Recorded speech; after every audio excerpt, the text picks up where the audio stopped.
Shalom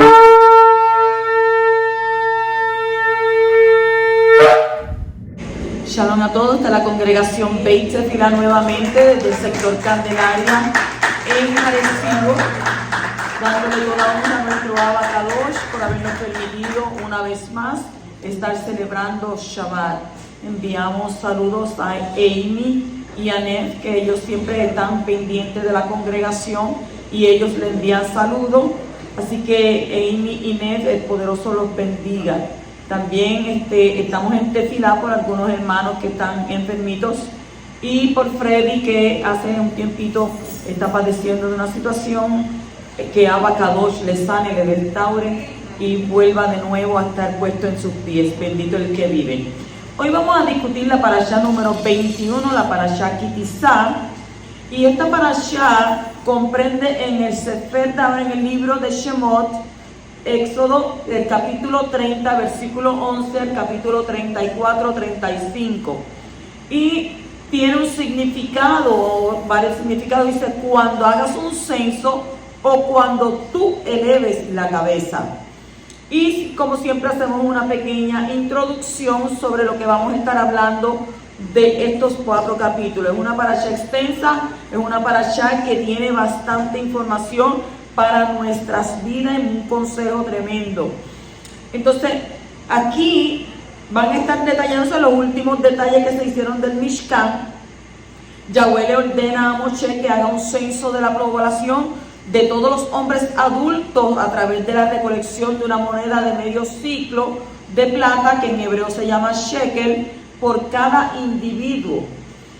La plata recolectada la iban a fundir y la convertirían en las basas que iban a sostener las vigas del santuario. Yahweh instruye a Moshe que haga una fuente de cobre, una vaina para el santuario. Los Kohanim, los sacerdotes, usan esta fuente para lavarse las manos y los pies antes de su servicio. Y Yahweh le transmite a Moshe cómo hacer el aceite consagrado para la unción.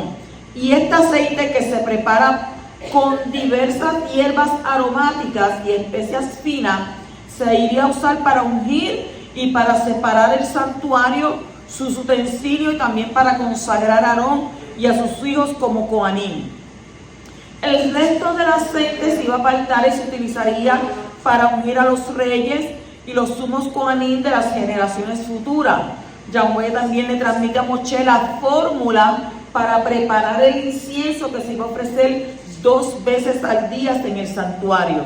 También se aclara que está prohibido reproducir esta receta del aceite de unción, que se llama Shemen Hamishah, o del incienso, que es Ketoret en hebreo, para uso personal.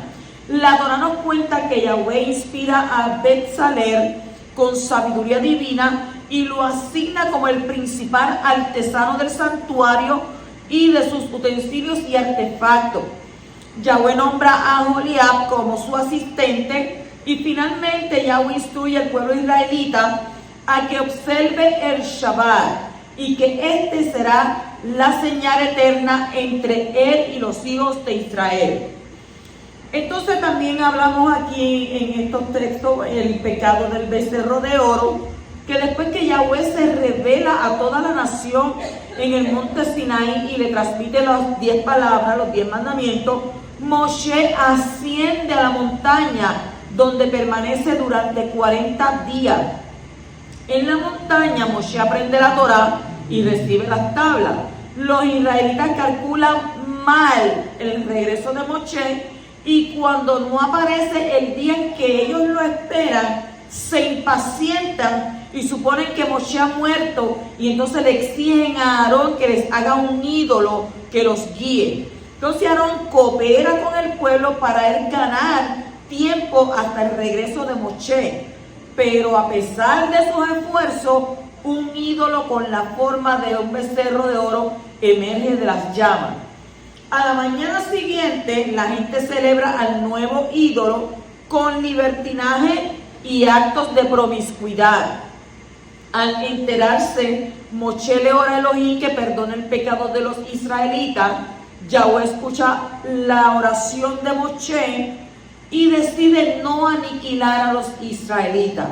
Moshe baja con las tablas y cuando ve la fiesta idólatra, rompe las tablas de la Torá, y Moshe exhorta a la tribu de Leví a castigar a los principales infractores, que fueron 3,000 instigadores y fueron ejecutados ese mismo día. Luego Moshe pide perdón. Moshe asciende nuevamente al monte Sinai en un intento por obtener la expiación completa por el pecado del becerro de oro. Yahweh le dice a Moshe que los israelitas seguirán dirigiéndose a la tierra prometida, pero que él no los guiará de manera directa, sino a través de un ángel o un intermediario. Entonces Moshe levanta su propia tienda fuera del campamento israelita, y esta carpa, que se llama Ohel Moed, se convierte en el centro de estudio y espiritualidad hasta la inauguración del santuario. Allí Moshe le pide a Elohim que los perdone, que reconsidere dirigir él al pueblo directamente, y Abba nuevamente accede a la plegaria de Moshe, y la presencia de Yahweh se manifestará exclusivamente en el pueblo de Israel. Moshe le solicita a Yahweh comprender su esplendor, su tiferet, que esto es comprender los caminos de Elohim, como por ejemplo, porque a veces los justos sufren los mismos castigos que los malvados. Yahweh le dice a Moshe que él nunca podrá comprender a Yahweh de una manera directa. Luego se hacen unas nuevas tablas, y Yahweh le dice a Moshe que talle unas nuevas tablas en las que él grabará nuevamente las 10 palabras. Moshe lleva las nuevas tablas al monte Sinai, donde Yahweh revela su esplendor a Moshe, mientras proclama sus 13 atributos de perdón y compasión, que recitamos en el día que invocamos el perdón divino en el Yom Kippur. Yahweh establece un pacto con Moshe, asegurándole nuevamente que su presencia morará con el pueblo israelita y concediendo así su absolución. Al llegar a la tierra prometida, Yahweh le informa al pueblo israelita que expulsará a los habitantes de la tierra de Canaán delante de ellos, y le indica que al establecerse en Israel deberán destruir todos los vestigios de idolatría de la tierra, y que deberán de abstenerse de hacer pactos con los idólatras.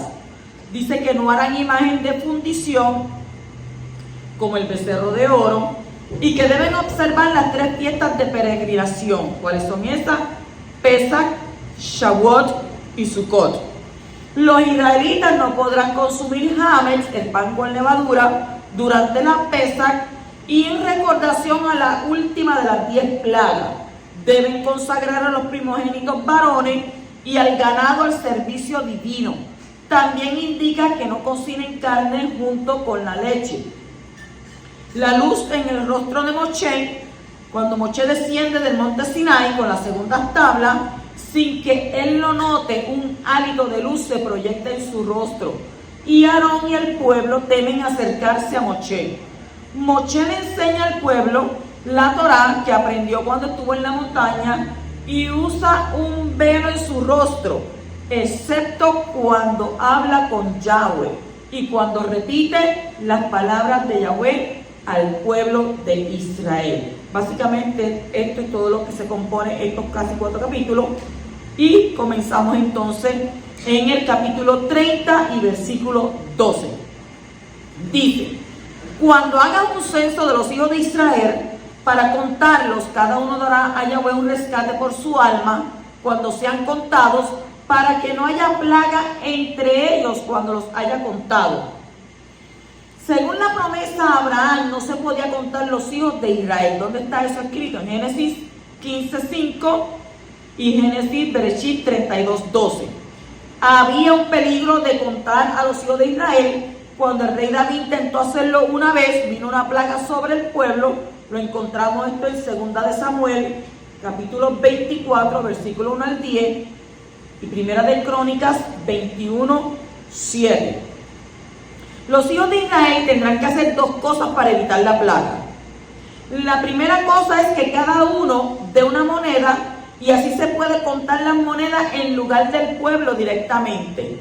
Y la segunda cosa es que esa moneda de plata sirva como un precio de rescate, una expiación para que no venga la plaga al ser contados. Sin embargo, la cuenta tiene un propósito muy importante. Cada israelita sirve a Elohim de acuerdo a sus propias capacidades y limitaciones. La cuenta se efectúa a través de ¿qué? Del shekel, que es similar a mishkal. Mishkal, que significa balanza, sobre la cual se pesa y se delimita cuidadosamente cada ítem. Entonces puede alcanzar la perfección. El medio shekel fue la primera contribución para el santuario y más tarde una donación anual para el Mishkan, para el templo. ¿Para qué? Para pagar por los sacrificios comunales. O sea que todo se hace con un propósito. Nada se hace por hacerse, todo lleva un propósito. Entonces en el capítulo 30 y versículo 15 dice: el rico no pagará más, ni el pobre pagará menos del medio ciclo, al dar la ofrenda a Yahweh para hacer expiación por vuestras vidas. Cada alma tenía un precio de rescate de medio ciclo. Los ricos no pagaban más ni los pobres pagaban menos. ¿Por qué? ¿Qué nos enseña esto? Esto nos enseña que cada alma tiene el mismo valor delante del poderoso. No importa el estatus económico que tú tengas. La verdadera razón es que la Torá quiere recalcar que tanto el rico como el pobre necesitan la misma expiación para sus almas y que éstas no tienen valoraciones diferentes, condicionadas por posiciones materiales o por falta de ella. Si fuese por dinero, usted se imagina cuántos pobres no podrían entrar. Porque Yeshua mismo dijo que los pobres siempre iban a estar entre nosotros. Pues entonces no puede ser de que un rico pueda más y que entonces el pobre no pueda tener la misma oportunidad. Por eso nuestro Abba dijo que solamente que un medio ciclo, lo mismo lo iba a pagar el rico que el pobre. Aquí no hay acepción de persona. Nuestro Abba es perfecto. Capítulo 30 y versículo 16 dice: tomarás de los hijos de Israel el dinero de la expiación y lo darás para el servicio de la tienda de reunión, para que sea un recordatorio para los hijos de Israel delante de Yahweh como expiación por vuestras vidas. Este impuesto no se tomó solamente una vez, sino en el futuro también. El medio ciclo servía para el servicio del santuario. La primera vez sirvió para las basas y demás objetos de plata, según Éxodo 38, 25 al 28. El Talmud de Jerusalén cuenta que este impuesto anual se usó para la adquisición de las ofrendas comunales.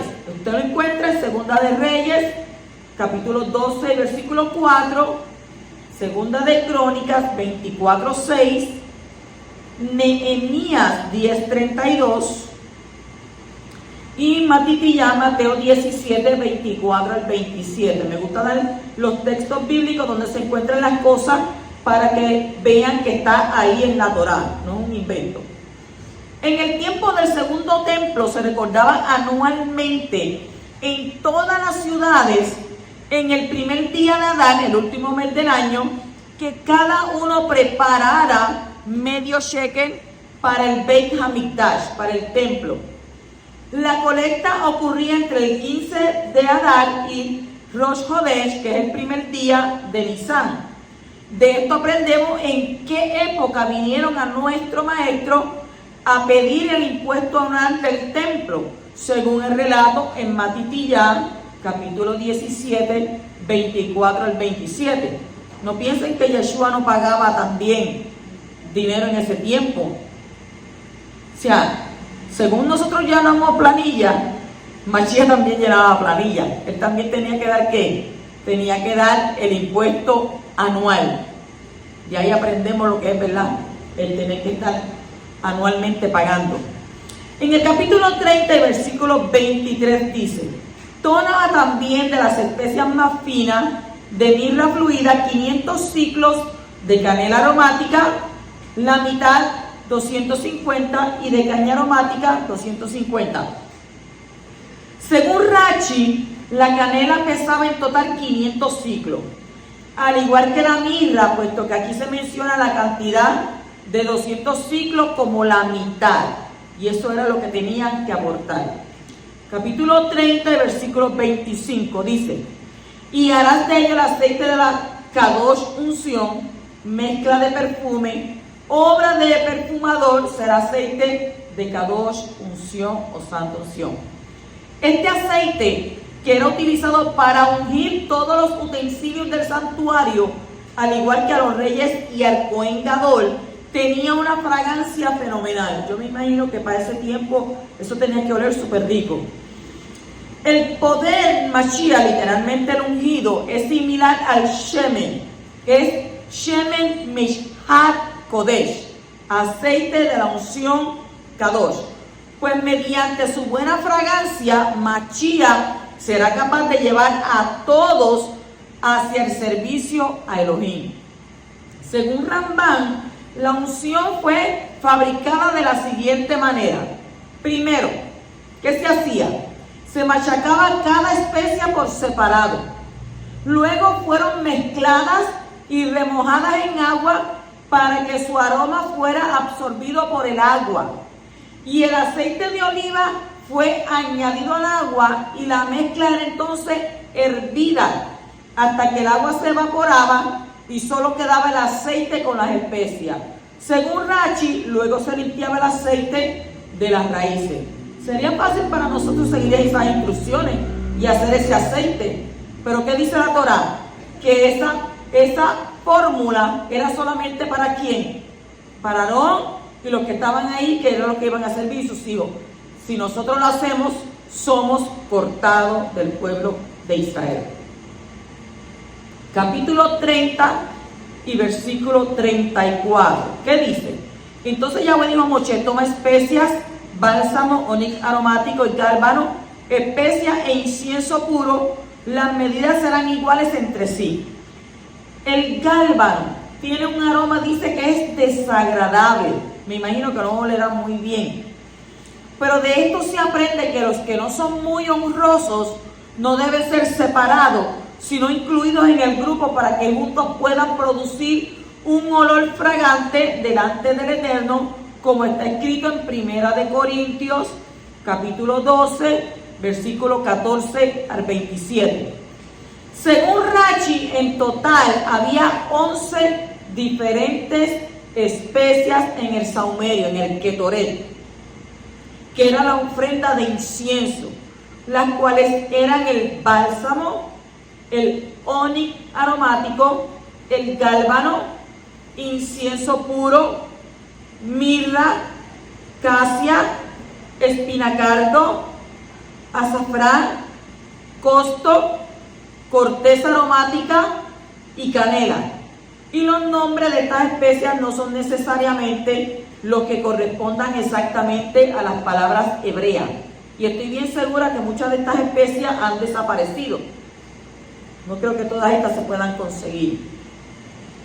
En el capítulo 30, versículo 35 dice: y harás de esto incienso según el arte del perfumista, bien mezclado, puro y kadosh. Según Proverbios 27:9 dice: el aceite y el incienso alegran el corazón. La alegría, la sinjá, es lo opuesto a la depresión, que está asociada con la codicia. Y así un importante aspecto de la ofrenda de incienso es su anulación de la codicia. En el 31 dice: mira, he llamado por nombre a Betzalel, hijo de Uri, hijo de Ur, de la tribu de Yehudá. Betzalel, de la tribu de Yehudá, simboliza al Mashiach. Es mencionado por nombre 8 veces en las Escrituras. ¿Qué significa su nombre? Significa en la sombra de Elohim, Y según Rambam, Betzalel tenía solo 13 años de edad en ese momento. O sea, que entendemos que Abba también llama ¿qué? A los preadolescentes, a los niños. A él también, a ellos los llama. No hay acepción de personas para él. Cuando él quiere utilizar, por eso la Escritura dice que en estos últimos tiempos él derramará de su rúa y profetizarán ¿quiénes? Los niños, las mujeres y todo aquel que se ponga en las manos de él. En el capítulo 31 y versículo 3 dice: y lo he llenado del Ruach de Elohim en sabiduría, en inteligencia, en conocimiento y en toda clase de arte. Aquí aparecen 3 palabras: sabiduría, que en hebreo es Jokmah; inteligencia, que es en hebreo Tebuná; y conocimiento, que en hebreo es Da'at. Según Rashi, Jokmah se refiere a lo que el ser humano escucha de otros y aprende. Tebuná se refiere a lo que el ser humano comprende por sí mismo a partir de lo que ha aprendido. Y Da'at se refiere a la Ruach HaKodesh, que es la inspiración divina y profética. Entonces hay que 3 palabras: Jokmah, Tebuná y Da'at. Sabiduría, inteligencia y conocimiento. Continuamos en el capítulo 31 y versículo 6. Dice: mira, yo mismo he nombrado con él a Oliab, hijo de Ahisamach, de la tribu de Dan, y en el corazón de todos los que son hábiles he puesto habilidad a fin de que hagan todo lo que te he mandado. La tribu de Dan es vista como la más humilde. Cuando el poderoso nos pide hacer una obra humanamente imposible, también nos da la capacidad para poder cumplir su llamado de manera sobrenatural por medio de su espíritu. Yahweh pone sabiduría dentro de la comprensión del corazón. Y cuando el corazón le da forma apropiada al intelecto, expresándole en la forma de buenos pensamientos, de buenas palabras, de buenas acciones, el intelecto puede dar un fruto apropiado. ¿Cuántos dicen amén? Amén. Capítulo 31 y versículo 13 dice: habla pues tú a los hijos de Israel diciendo: de cierto guardaréis mis Shabbat, porque esto es una señal entre yo y vosotros por todas vuestras generaciones, a fin de que sepa que yo soy Yahweh, que os aparto, os santifico. En medio de la instrucción de la obra del santuario, el poderoso introduce un paréntesis con un mensaje de advertencia. Y aunque la obra del Mishkan es una obra divina, no hay derecho para no tomar en serio el mandamiento del Shabbat. El Shabbat tendrá que ser respetado, tendrá que ser guardado en medio de una obra tan importante como es la construcción de la tienda de reunión. Un yahudí no puede poner excusa y decir que está sirviéndole a Abba y al mismo tiempo violar cosas que están prohibidas en el Shabbat, porque el poderoso es más importante que su obra. Abba es primero. Solo está permitido violar un mandamiento si hay otro mandamiento con mayor peso que lo elimina. Pero en este caso, que estaban haciendo la construcción del Mishkan, no tenía más peso que el mandamiento del cese de Melajá en Shabbat. Así que el poderoso introduce aquí 6 versículos que hablan de la importancia del Shabbat en relación con la construcción del santuario. Y en este versículo está escrito que los Shabbat son de Yahweh, porque dice mis Shabbat. O sea, aquí ningún líder, nadie tiene que decir no, que en mi Shabbat que vengan. No, mis Shabbat, dice Abba, el día de Yahweh es el Shabbat. ¿Dónde encontramos todo eso? Éxodo 20:10, Levíticos 23:1-3, Yeshaya, Isaías 56:4 y 58:13-14. Cuando aparece la expresión mis, o mi en relación con alguna cosa, implica que esa cosa es del poderoso de una manera especial. O sea, tenemos que guardarlo porque ¿qué? Porque Él lo dice. Cuando Él dice que habla de mi arco, ¿dónde encuentra eso? Bereshit 9:13. Cuando dice mi arco es porque en el Shammai hay un arco completo redondo. Ezequiel 1:28 y Ezequiel, Revelación 4:3. Él dio una parte de su arco a los hombres. Cuando Él habla de mi Shabbat, es porque Él tiene Shabbat en el Shammai, en el cielo, y comparte de su eterno descanso con el hombre una vez por semana. Cuando habla de mi pacto, según Bereshit, Génesis 6:18, 17:4, es porque su pacto está firme en el cielo y Él comparte ese pacto con los hombres. Cuando habla de mi sacrificio, es porque ese sacrificio está en el cielo y ha sido compartido con los hijos de los hombres. Entonces la expresión mi sacrificio aparece solo 2 veces en el Humash, en el Pentateuco. Éxodo 23:18 y 34:25, y en ambos casos se refiere al sacrificio del cordero de Pesach. ¿Qué nos enseña?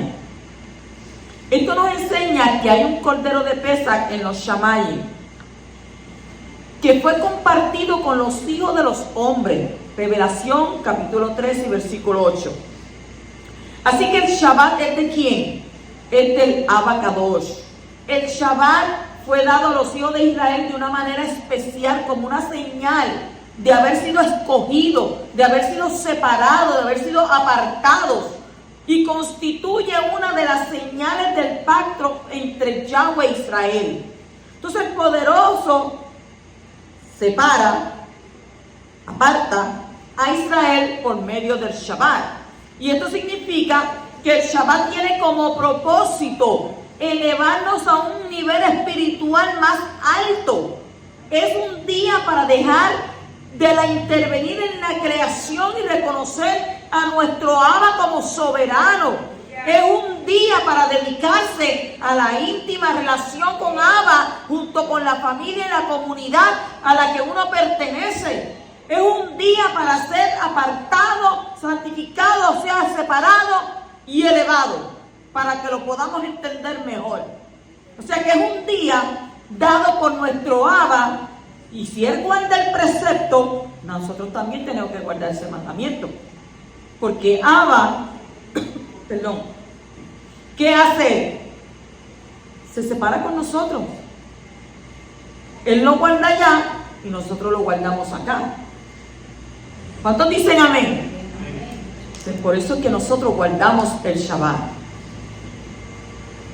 establecido en su palabra.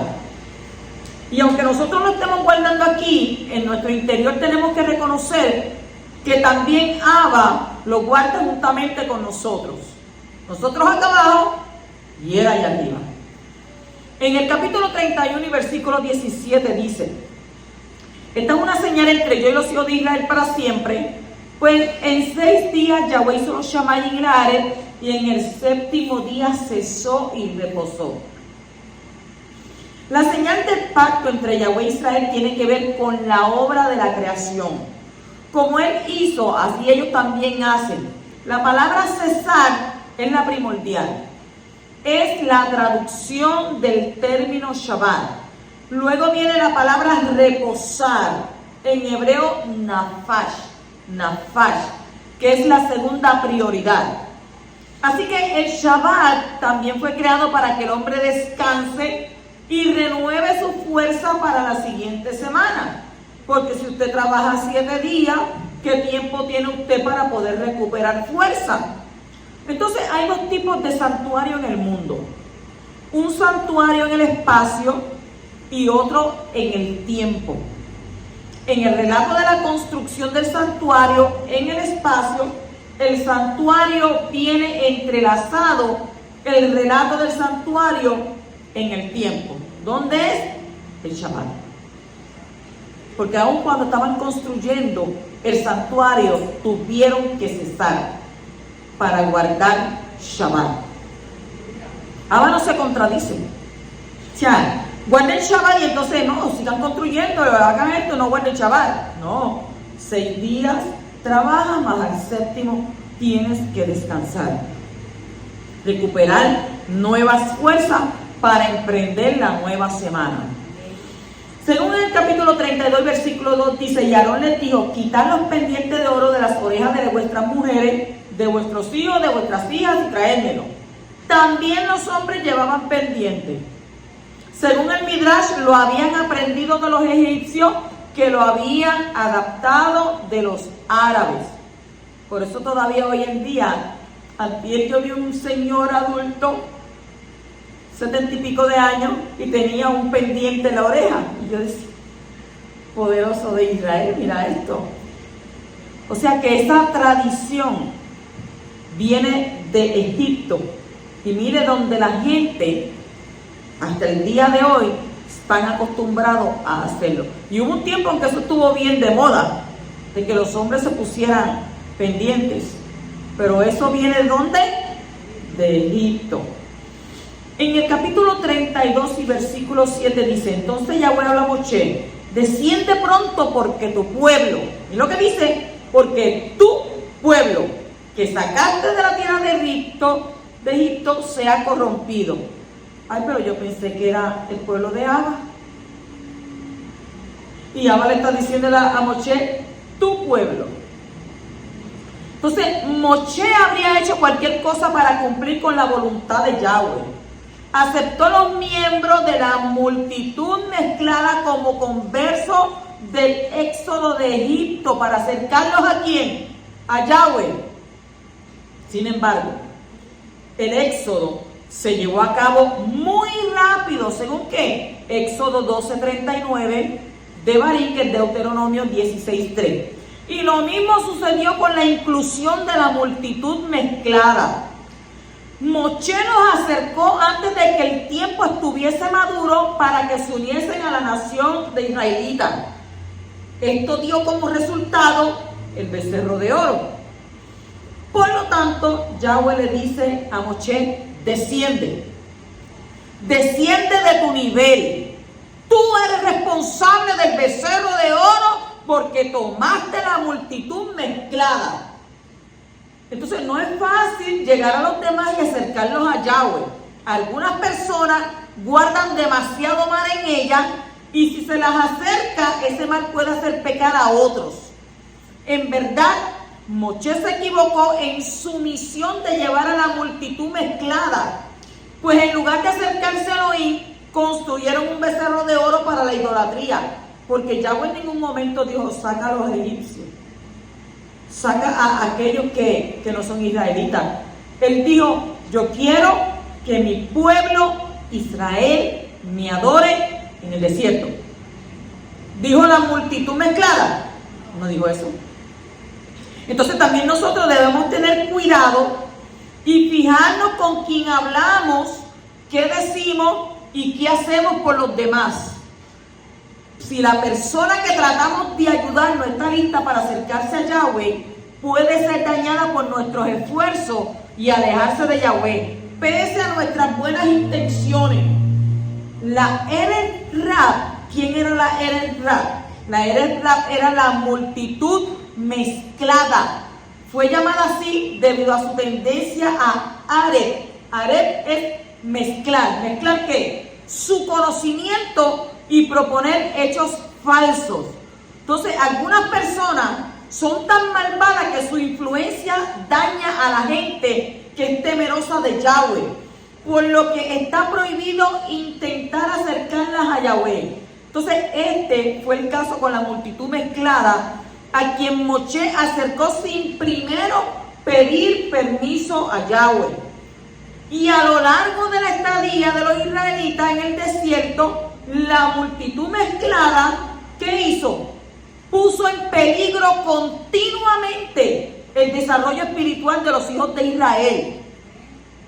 Porque estuvieron instigando todo el tiempo.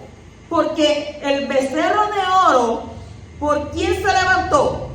Por los Erez-Rab, por esa multitud mezclada. Entonces el Rabí Natán agrega que aunque no debemos acercar a esas personas, ellas pueden tener éxito al acercarse por sí mismas a Elohim, por su propia iniciativa. Y aquí el poderoso no reconoce al pueblo como suyo. Por medio de este acto de adulterio espiritual, perdió el estatus de ser su pueblo. Lo sacó del pacto, salió del pacto. Y el adulterio quiebra el pacto matrimonial, como está escrito en Oseas 1:9, que dice: y él dijo, ponle por nombre lo a mí, porque vosotros no sois mi pueblo, y yo no soy vuestro Elohim. Y en Oseas 2:2 está escrito: contended con vuestra madre, contended porque ella no es mi mujer, y yo no soy su marido, que quite pues de su rostro sus prostituciones y sus adulterios de entre sus pechos. O sea, el adulterio rompe el pacto matrimonial. Después de un adulterio ya no son esposos, como está escrito en Jeremías 31:32. No como el pacto que hice con sus padres el día que los tomé de la mano para sacarlos de la tierra de Egipto, mi pacto que ellos ¿qué? Rompieron, aunque fui un esposo para ellos, declara Yahweh. O sea, porque ella dijo, ya ustedes no son mi pueblo, ustedes rompieron mi pacto. Abba ya no quería caminar con ellos, Abba quería enviarle un malak. ¿Por qué? Porque se dejaron convencer. Hay personas que te vienen a hablar y te vienen a decirte otras cosas. Entonces todo lo que tú has aprendido, todo lo que tú has estudiado y todo lo que ha puesto en ti como verdadero y cierto, aunque esté en la Torá, tú no lo crees. Porque viene este Erez-Rab y te dice otra cosa, y entonces tú dices, ay, es verdad, eso es cierto. Entonces, ¿qué pasa? ¿Son qué? Son testigos falsos. Y esto fue lo que pasó en el pueblo de Israel. Se dejaron convencer por estos Erez-Rab. Se dejaron meter la cizaña. Porque Moshe explicó claramente lo que él iba a hacer y el tiempo que iba a hacer. Pero quizás como estaban pendientes a otras cosas, no tomaron ¿qué? El tiempo correcto. Y viendo todas las maravillas que nuestro poderoso hizo, hacen un becerro, por favor. Capítulo 32 y versículo 10. Miren lo que dice ahora. Ahora pues, déjame para que se encienda mi ira contra ellos y los consuma. Mas de ti yo haré una gran nación. Antes de la entrega de la Torá, la humanidad se mantuvo gracias a la Torá oculta. Un nivel superior de bondad que puede sustentar el mundo pese a la existencia de terribles pecados. Desde la revelación en el Sinaí es la Torá revelada con su sistema de ¿qué? De recompensa, de castigo, la que está sustentando el mundo. Por lo tanto, cuando los israelitas hicieron el becerro de oro, la ley de la Torá demandaba ¿qué? El castigo. Entonces, Moshe intercedió inmediatamente, orando ¿qué? A Yahweh por el perdón, dado que el Sadik, el justo, puede acceder y revelar la Torá oculta que sustenta incluso a los pecadores. Entonces, Moshe tuvo la oportunidad de ser elevado a un padre de una nueva nación. ¿Pero qué hizo él? Rehusó. Dijo, no. Entonces, en lugar de exaltarse a sí mismo, ¿qué hizo? Se humilló y estaba dispuesto a dar su vida para salvar al pueblo. El profeta como Moshe es Yeshua, en Devarim 18, 15 y 18. Él tampoco abandonó al pueblo de Israel para convertirse en el origen de un nuevo Israel. O sea, ¿qué estamos viendo nosotros aquí? Que dieron ¿qué? Expusieron su vida para salvar a un pueblo. Capítulo 32, versículo 11 dice: entonces Moshe suplicó ante Yahweh su Elohim y dijo: oh poderoso, ¿por qué se enciende tu ira contra tu pueblo? Tú que has sacado de la tierra de Egipto con gran poder y con mano fuerte. Moshe, ¿qué hace aquí? Presenta tres argumentos principales a favor del pueblo.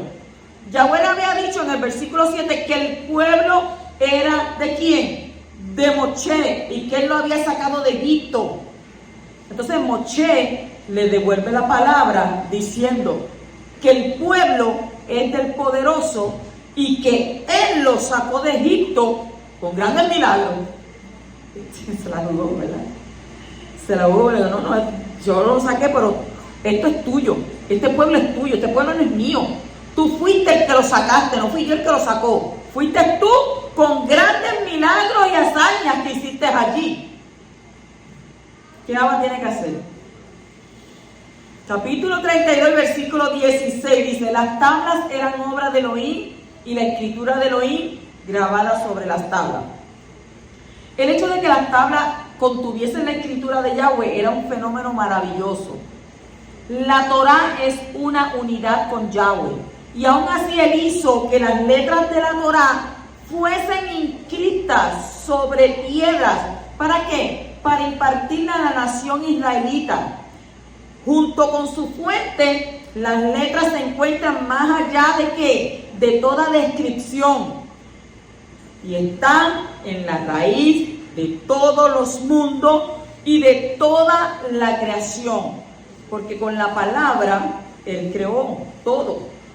Porque Yahweh hizo ¿qué? Maravillas para hacerlas descender al nivel en el cual incluso los seres humanos pueden aprenderlas. Y así es una escritura divina. Cuando los israelitas hicieron el becerro de oro, las letras, ¿qué pasó con ellas? Ascendieron. ¿Por qué? Porque su divinidad había partido, viendo que los israelitas no eran capaces de recibir la luz de Yahweh. Por eso ascendieron. En el capítulo 32 y versículo 19, ¿qué dice? Y sucedió que tan pronto como se acercó al campamento, vio el becerro y las danzas, y se encendió la ira de Moshe, y arrojó las tablas de sus manos y las hizo pedazos al pie del monte. Antes de que eso estaba juzgando a Abba. No, pero no te enojes, tú sabes, tranquilo, vamos a hablar, vamos a discutir esto, ¿sabes? ¿Por qué te lo vas a coger en contra de tu pueblo, el pueblo que tú sacaste? ¿Pero por qué tú vas a hacer algo así? No, porque es que él no había visto lo que Abba estaba viendo, porque Abba es omnipresente y omnisciente, Abba todo lo ve. Entonces Moshe no sabía ni había visto lo que el pueblo estaba haciendo, pero Abba sí. Entonces, ¿qué pasó? ¿Qué hizo él? Dice que se encendió en ira, se enojó también.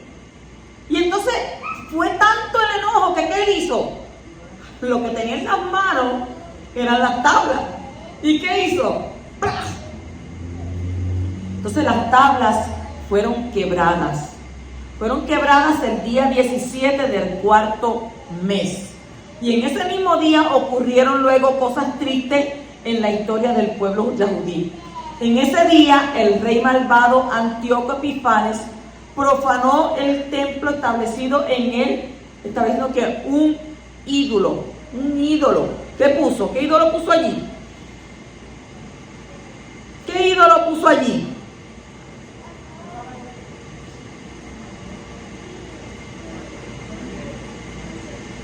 Hubo uno que puso un cerdo. Una cerda. Entonces, durante el sitio de Jerusalén por los romanos, el sacrificio diario, el Corbán Tamid, fue interrumpido en ese día. Y en el mismo día una brecha fue hecha en las murallas de Jerusalén 3 semanas antes de la destrucción del templo en el año 70 de la era común. En el año 70, ¿qué emperador fue? ¿Qué emperador? El emperador Tito. Y ese día es un día de ayuno comunitario para el pueblo yahudí.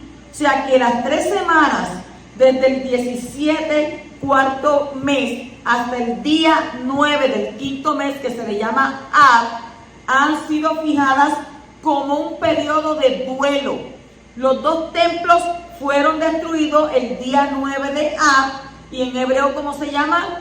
Tisha B'Av. Tisha B'Av. Usted sabe que primero fue Nabucodonosor que destruyó el templo, y luego el emperador Tito. Por eso es que están ahora diciendo reconstruir el tercer templo, porque ya 2 veces lo han destruido. En el capítulo 32 y versículo 26 dice: se paró Moshe a la puerta del campamento y dijo: el que esté por Yahweh, venga a mí. Y se juntaron a él todos los hijos de Leví. La tribu de Leví tomó la decisión de no compartir el acto de idolatría, y cuando todo el pueblo fue invitado a mostrar si estaba a favor de Abba, los levitas mostraron su fidelidad. Por esta causa es que ellos fueron elegidos como los nuevos Coanim en lugar de los primogénitos. Capítulo 32, versículo 32 dice: y ahora, si perdonas su pecado, y si no, bórrame del libro que has escrito. Moshe llevó a cabo el sacrificio más grande al ofrecerse ante Yahweh para salvar a cada israelita. Y aunque el pueblo había pecado, él nunca se separó de ellos, sino que hizo siempre, estuvo unido a ellos para acercarlos a Yahweh. Él pudo haber, mire, decir, pues mira, haz lo que tú quieras con ellos. Y yo, pues tú sabes, como yo soy el libertador, como yo fui el que los saqué, pues entonces tú me levantas a otro pueblo. Pero ¿qué hizo? Dijo, no. Los levitas tomaron una decisión. Moshe tomó una decisión. ¿Cuál fue la decisión de Moshe?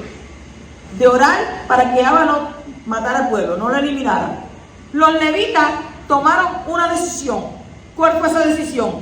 No participar de la idolatría. Entonces tuvo su recompensa. ¿Cuál fue la recompensa de ellos? Ser nuevos Coanim en lugar de los primogénitos. Mire, el obedecer a Abba Kadosh trae bendición a nuestras vidas. El obedecerle a Él trae bendiciones que son sobrenaturales a veces en nuestras vidas. Capítulo 32, versículo 32. Cuando Él le dijo, y ahora si perdona su pecado, y si no, bórrame del libro que ha escrito, Moshe llevó a cabo el sacrificio más grande al ofrecerse ante Yahweh para salvar a cada israelita. Y aunque el pueblo había pecado, Él nunca quiso separarse de ellos y dejarlos solos, sino que pasó, siempre estuvo ¿qué? Unidos a ellos, no se apartó. En el capítulo 32 y versículo 34 dice: pero ahora ve, conduce al pueblo a donde te he dicho. He aquí mi malach, mi ángel, irá delante de ti, mas el día que yo los visite, los castigaré por su pecado. ¡Qué tremendo! Ahora el poderoso no quiere morar dentro del pueblo con su Shekinah, con su presencia, sino que quiere enviar un ángel en su lugar. Entonces, la palabra que ha sido traducida como visite y castigaré en hebreo es pakat, que también significa tomar en cuenta. Por la intercesión de Moshe, el pueblo no fue castigado del todo en este momento por lo que había hecho, sino que lo sería ¿qué? Más tarde. Y por esta razón el Talmud dice que en cada momento de la historia, cuando Israel es juzgado por sus pecados, también hay una pequeña retribución. ¿Qué retribución? De allá, de acá, ¿verdad? De todo en este momento. ¿Por qué? Por lo que habían hecho, por lo que pasó con el becerro de oro. Está la retribución. Capítulo 33, versículo 7 dice: y Moshe tomó su tienda y la plantó fuera del campamento. Se fue fuera, lejos del campamento, y la llamó tienda de reunión. Y todo aquel que buscaba a Yahweh salía a la tienda de reunión que estaba fuera del campamento. Hubo muchas veces en que los israelitas pecaron y sus líderes, los grandes sadiquín, debido a su kadoshá, su santidad, se alejaron de ellos cuando hicieron el becerro de oro. Pero Yahweh quería que Moshe acercase a los israelitas y no se alejara de ellos. Lo mismo se aplica a varios de los profetas. ¿Quiénes? Elías, Elisha y Osea. El poderoso siempre ha querido, como dice la palabra, que el hombre proceda al arrepentimiento, porque Él es un Elohim de perdón, de misericordia. Y cuando dice la palabra que un corazón contrito y humillado, Él no lo desprecia. O sea que puedes estar en lo más profundo, así como el hijo pródigo. ¿Y qué pasó con él? Desde lo más profundo que él estaba, dijo: me levantaré y volveré a mi padre y le diré que he pecado contra él, contra los cielos, y que me perdone. ¿Y qué hizo el padre? Le dio una patada, lo botó, lo insultó. Le dijo: mi hijo, hace tiempo que yo te estoy esperando. Así que ven, entra, vamos a celebrar que ya tú estás aquí, que tú recapacitaste, entraste en razón y llegaste de nuevo a mi presencia. Eso es lo que hace el poderoso. En el capítulo 33, versículo 13, dice: ahora pues, se ha hallado Hanán, gracia ante tus ojos. Te ruego que me hagas conocer tu camino, para que yo te conozca y halles Hanán ante tus ojos. Considera también que esta nación es tu pueblo. Este deseo de conocer al poderoso es el deseo más sublime que el hombre pueda tener. Moshe pidió 3 cosas para sí mismo. ¿Qué cosas? Número 1, conocer el camino de Abba, el camino del poderoso, que es su proceder, que es su manera de actuar. Número 2, conocerlo a Él.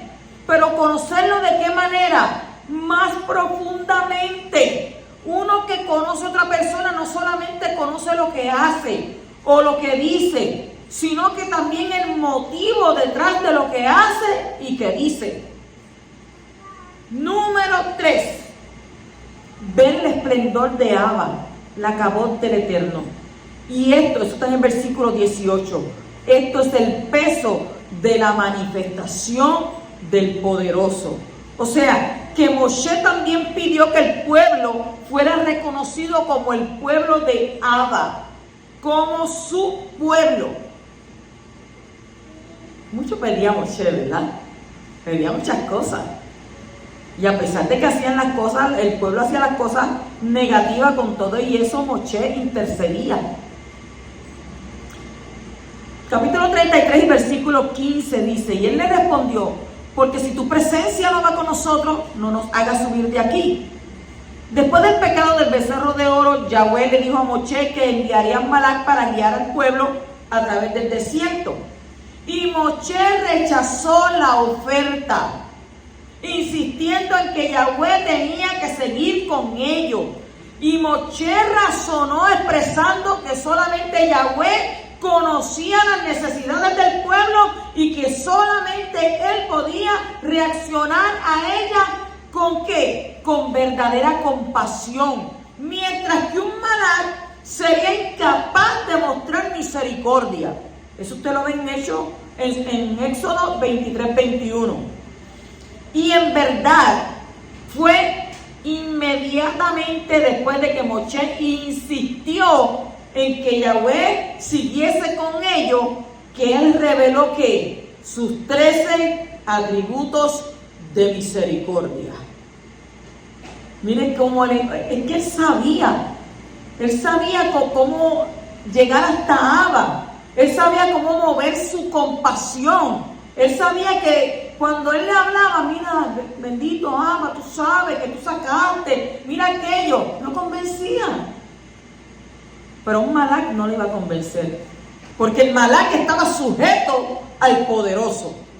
Entonces mejor ir al rey que ir a quién, a los que le sirven. Vamos delante de él. Capítulo 33, versículo 17 dice: entonces Yahweh respondió a Moshe: yo haré esto también que has pedido, pues que tú has ya hallado Hanán, gracia a mis ojos, y yo te he conocido por tu nombre. Cuando la persona alcanza el favor de Yahweh, puede reconocer quién es digno de llevar el nombre de Yahweh y quién no lo es. Capítulo 33, versículo 19 dice: y él respondió: yo haré pasar toda mi bondad delante de ti y proclamaré el nombre de Yahweh delante de ti y tendré misericordia del que tendré misericordia y tendré compasión de quien tendré compasión. Moshe pidió ver el esplendor, la cabot del poderoso, y él le responde hablando de toda su bondad. O sea, que la cabot del esplendor de Abba es toda su bondad, según el versículo 22. Y ver su esplendor, y otros le dirían su gloria, es ver la esencia de su bondad. En el versículo 20 parece ser que toda esa bondad está expresada ¿en qué? En el rostro del Creador. Entonces, Moshe no podía ver el rostro del Creador, lo cual corresponde a toda su bondad y todo su esplendor. Solo podía ver ¿qué? La espalda de toda esa bondad. El rostro de nuestro Abba transmite luz, misericordia y shalom, según está escrito en Números, capítulo 6, versículos 24 al 26. Dice: Yahweh te bendiga y te guarde. Yahweh haga resplandecer su rostro sobre ti y tenga de ti misericordia. Yahweh alce sobre ti su rostro y te dé la shalom, te dé la paz. ¿Cuántos dicen amén? Recibimos esa bendición de nuestro Abba Kadosh. En el capítulo 33 y versículo 20 dice: y añadió: no puedes ver mi rostro, porque nadie puede verme y vivir. Los malak de Yahweh están viendo su rostro continuamente, como está escrito en Mateo, Matitiyahu 18:10. Mirad que no despreciéis a uno de estos pequeñitos, porque os digo que sus ángeles en los Shamayim contemplan siempre el rostro de mi Padre que está en los cielos. Eso es algo bien profundo lo que estamos hablando aquí. No despreciéis a uno de estos pequeñitos. ¿Por qué? Porque os digo que sus ángeles. Ay, yo no sabía que tenía un ángel. Sí. Por eso te lo está diciendo, porque sus ángeles en los cielos contemplan siempre el rostro de mi Padre. Después de la resurrección, seremos capaces de ver el rostro de nuestro poderoso, como está escrito en Mateo 5:8. Dichosos los de limpio corazón, pues ellos verán a Elohim. Y en Revelación capítulo 22 y versículo 4, que dice: ellos verán su rostro y su nombre estará en sus frentes. O sea, el infinito no tiene cuerpo y por lo tanto no tiene rostro.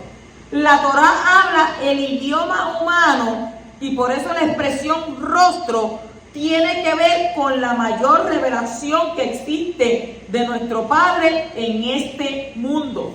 Porque si nos hablaran de otra manera, ¿cómo lo íbamos a entender nosotros? Sabemos rostro porque tenemos panín, tenemos cara, tenemos ojos, eso lo podemos entender. Pero si nos hablaran en otro idioma, no lo íbamos a entender. Capítulo 33, versículo 21. Dice: entonces Yahweh dijo: he aquí hay un lugar conmigo y tú estarás sobre la peña. Cerca del poderoso hay un lugar para Moshe. En realidad hay un lugar para cada uno de los hombres cerca de Abba. Ningún otro podrá ocupar el lugar que Abba tiene preparado para ti. Solamente tú. Si no ocupas ese lugar va a quedar vacío. El poderoso te espera cada mañana en ese lugar para que te presentes allí delante de él junto con otros miles de sus siervos. O sea, la peña simboliza al Mashiach.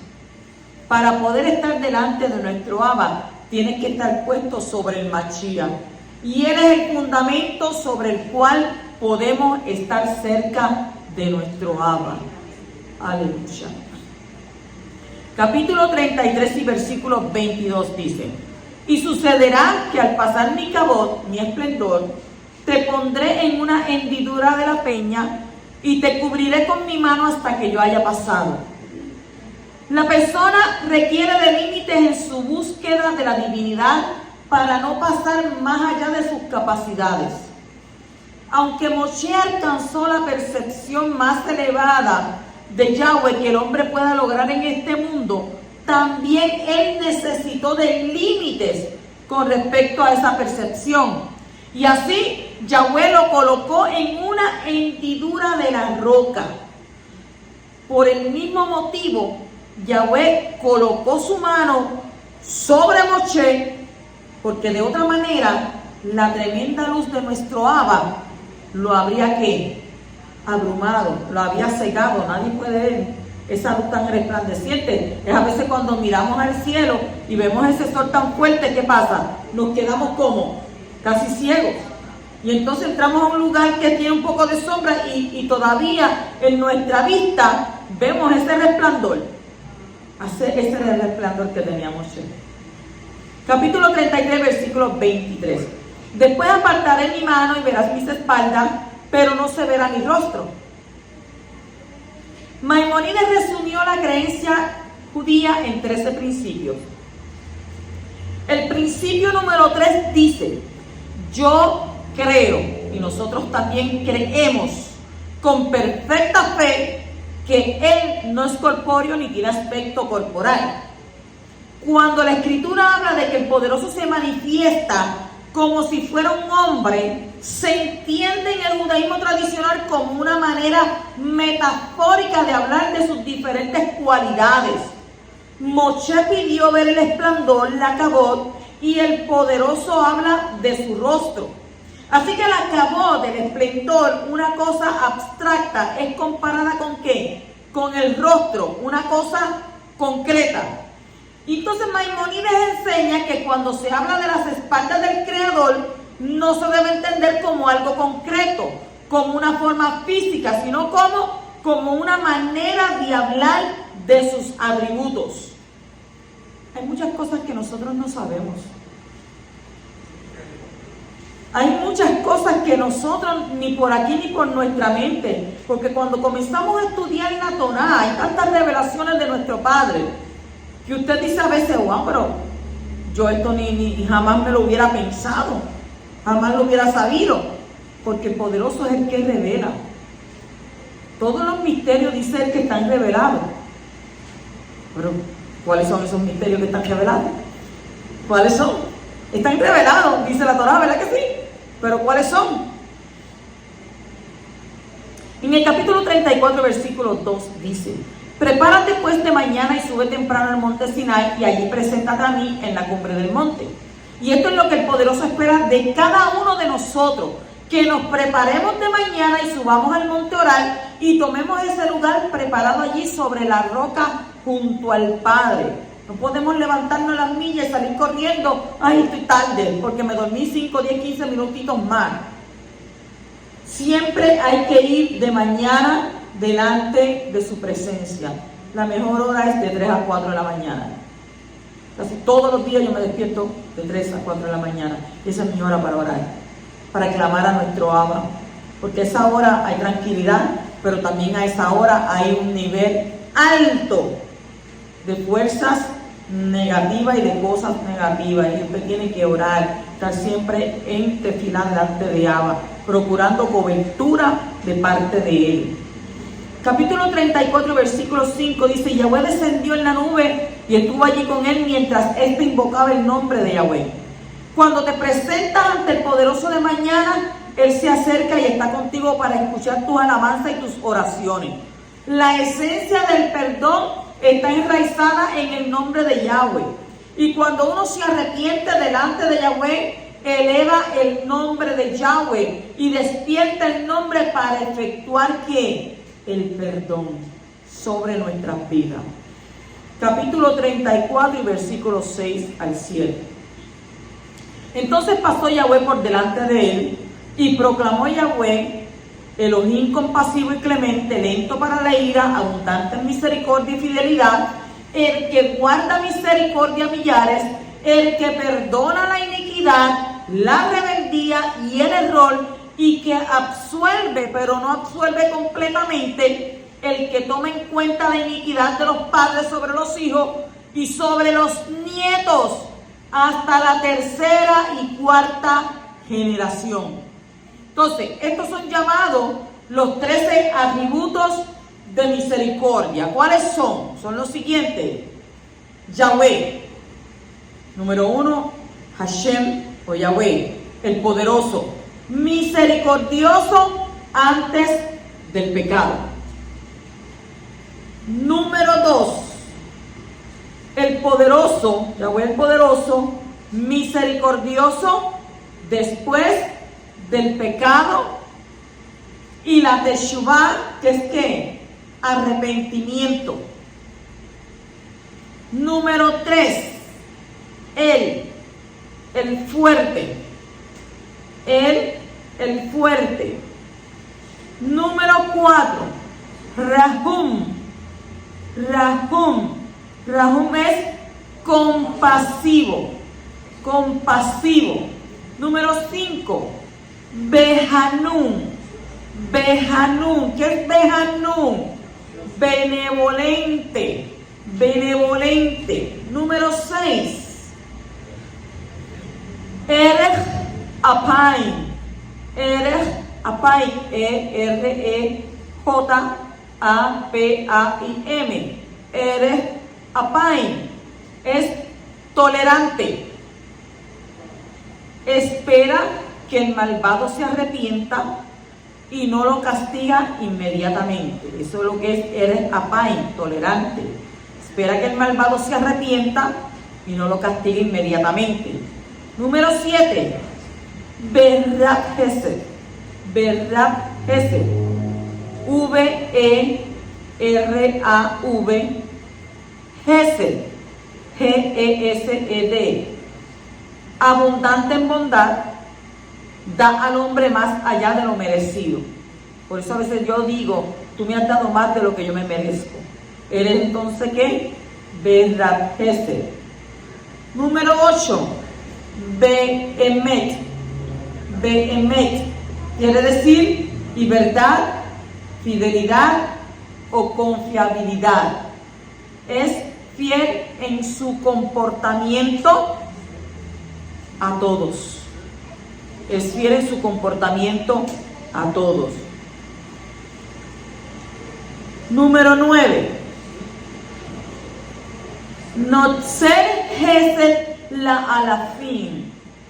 Notzer Hesed la Alafim. Notzer es N-O-T-S-E-R. Notzer. Hesed, G-E-S-E-D. Hesed, L-A-La Alafim. Alafim. ¿Qué quiere decir eso? Notzer Hesed la Alafim. Preserva la bondad para 2000 generaciones sobre los descendientes de un tzadik. Un tzadik es justo. Preserva la bondad para 2000 generaciones sobre los descendientes de un tzadik, de un justo. Número 10, no sea bon. N-O-S-E acentuada, A-V-O acentuado, N, no sea bon. Soporta la rebeldía.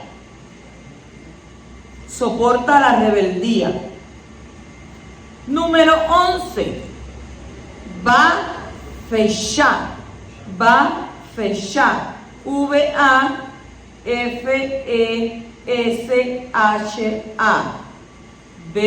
Va-Fesha.